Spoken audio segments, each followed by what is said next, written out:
So I want to welcome you guys back again to our conversation. The last time we met, we had an assignment to write out 5 limitations, 5 strengths, and 5 weaknesses. And this is a very important assignment to focus on at this time, on your path to purpose. It's very important because every human being has strengths. Everybody has weaknesses. Everybody has limitations. There's no human being on earth without strengths, weaknesses, and limitations.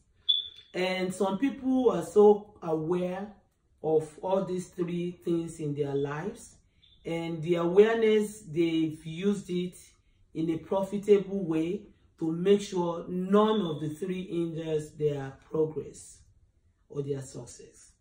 And most times we look at strength as a very good thing, but your strength can also actually be the worst thing that happens to you in life. Weaknesses also, we look at it as a very negative thing, but for people that are aware, for people that are skilled, for people that are wise and intentional about life, your weaknesses actually can become an asset. And others look at limitations as something limiting, but actually there's no limitation that can hinder you on your path to purpose. If you know what the limitations are, then you are able to handle them in a way that they can actually become an asset. So, and when we're talking about limitation, it's subjective. And that's what I'm going to focus on today. Limitations are subjective in the sense that what you see as limitation, I may not see it as limitation. And it makes it kind of difficult for people, you know, in the workplace to accept some of our excuses. As a manager, I have staff members sometimes will come with excuses like, oh, I'm late because of my child. Then I'm looking at you like, okay, you're late because of your child, but I have people that have children, they have health issues, they are in school, they have a lot of things going on in their life, and they are always punctual.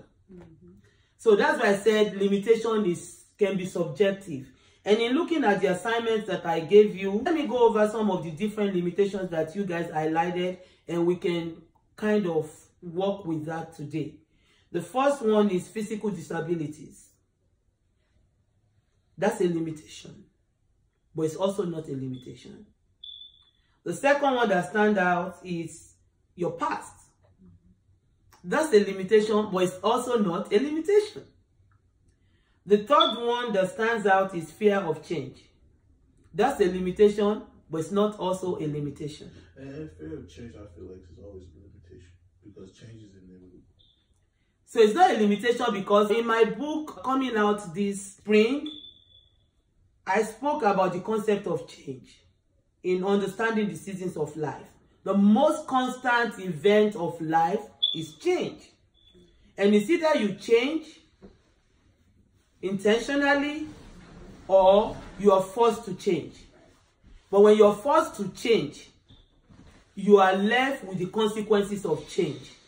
When you initiate change, you take control of the happenings of the change. Whether you are positioned to change or not, change is going to happen. As we're sitting here, we're changing. It's subtle. Your cells are duplicating, right? For the biologists among you, you know the concept of human growth.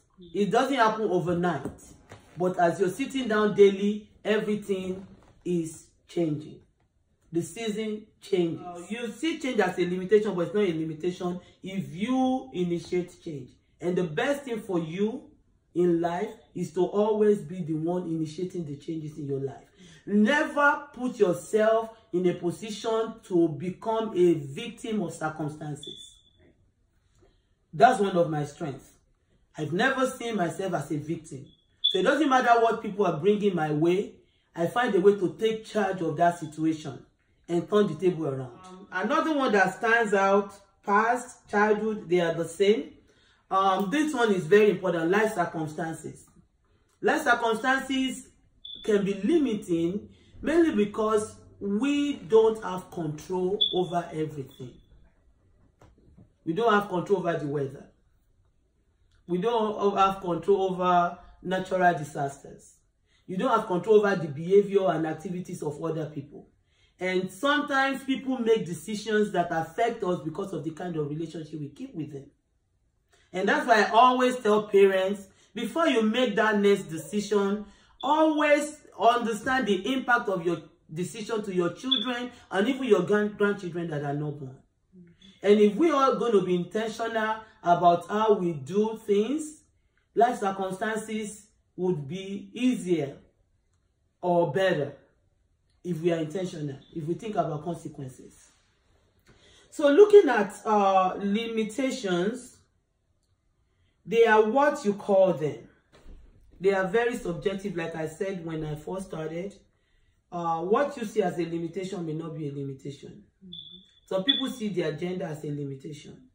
And because of that, there are certain professions they don't want to go to because they believe that's only men or for women. And whereas some people see it as an opportunity. Growing up, my dad wanted me to be a professor of mathematics. And this is what he put in my head. A lot of women don't go that route. And if you go that route, your promotion is going to be speedy. Because when they need people in boards and all that, they have quotas in terms of gender. So if you are the only female in the department and they need female representation, who are they going to pick? You win unopposed. But that's what he put in my head. And that training has helped me not to see minority as a limitation. It's actually a strength. But people that see themselves as minority and are limiting themselves because of that is their perspective. So limitations are things that are subjective. And the reason why I'm hammering this and repeating this is because at your age, you guys have a lot of opportunities.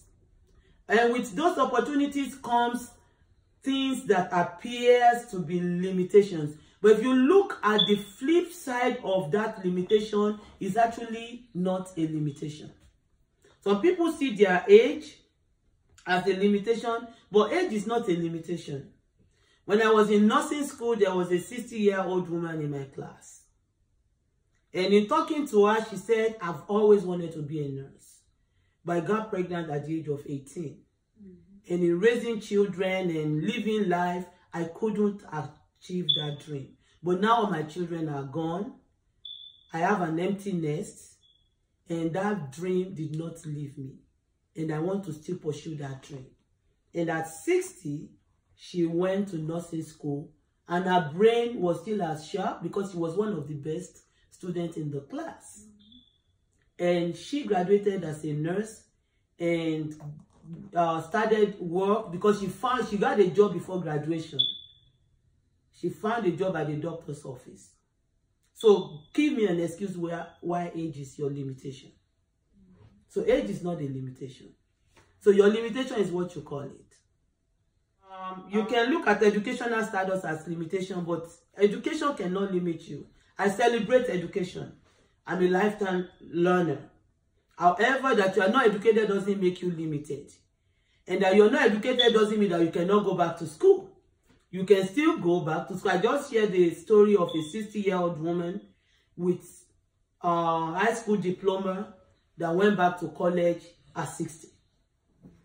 So nothing can limit you.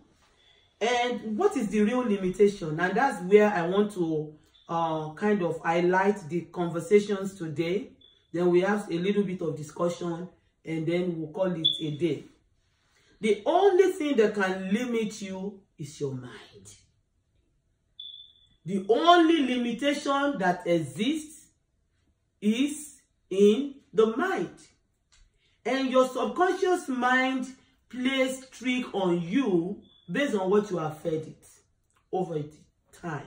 Some of you mentioned your past as your limitation. You're mentioning your past as your limitation because probably you failed before, or not necessarily you have failed, You've lived with people that are failure. I hate to use that word. But you've lived with negative people and you've seen how they lived and they've put things in your head. They've told you, oh yes, you're a black boy and black boys don't do this. And then you go with that mindset, even when opportunity comes your way, I'm a black boy. Black boys don't do this. So the fear cripples you and you're not even willing to take a chance. Or they tell you, yes, you're an immigrant. And because you're an immigrant, you cannot do public speaking. And you know you have a content. You know you have an idea. You know you have something that can benefit your world. But you're limiting yourself because of things that they have put in your subconscious mind. So every time you want to make an attempt, your mind tells you, that's not who you are. You can't be this. And the story that comes to mind was when the Declaration of Emancipation was made. That there's no more slavery. And people need to leave the plantation, so to say. Do you know that some people still prefer to remain in slavery?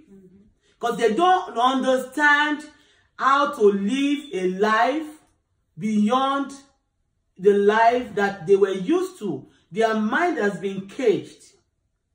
So freedom was given to them, but to them it was costly. They were not ready to pay the price for freedom, because you may be free, but there's a sacrifice that you have to pay for independence. So if you want independence, if you want autonomy, if you want freedom, you have to pay a price for it. So if you want to continue to live on food stamps and all those things, you can't do great things living on food stamps. No apologies for this. Because before you can be approved for food stamps, you have to have certain limitations. So you accept the limitations and you design a life to fit into that bucket. Some people accept their sicknesses as limitation. I was talking to somebody and the person had an opportunity for transplant, and the person told me, the person was like, I don't want transplant. I said, why? And the person goes, if I get transplant, I won't get the disability check. And I'd rather manage this sickness than receive illness. So our limitation is what? In our mind. Our limitation was in our mind. So our mind could not see beyond that disability check. Our mind could not see a free, healthy woman in the workplace creating a life that has impact for others and even for ourselves. So your limitation is your mind. And when you don't take care of the issue of your mind, you kind of shortchange your life and self-sabotage. Solomon was a very wise king, well, the acclaimed wisest king. And this is one thing he said about the mind.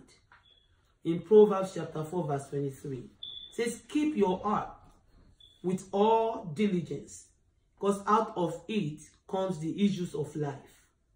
And in talking about limitation, I'm not going to elaborate in depth more than what we have spoken about. I believe you guys are smart and you can take it personally and work on it more and list all the things that you see as limitation and create an intentional way of overcoming those limitations. The issues of your life are going to come from your mind. To change your mindset, you have to change your belief system, because belief determines behavior. There are things that you've been made to believe that you need to change. And in changing that, you may need to change the kind of books you read.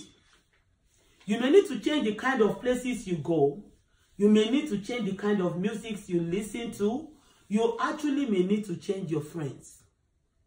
Because if you're around people that are negative, the only thing they can impact you will be negativity. They will rub that on you.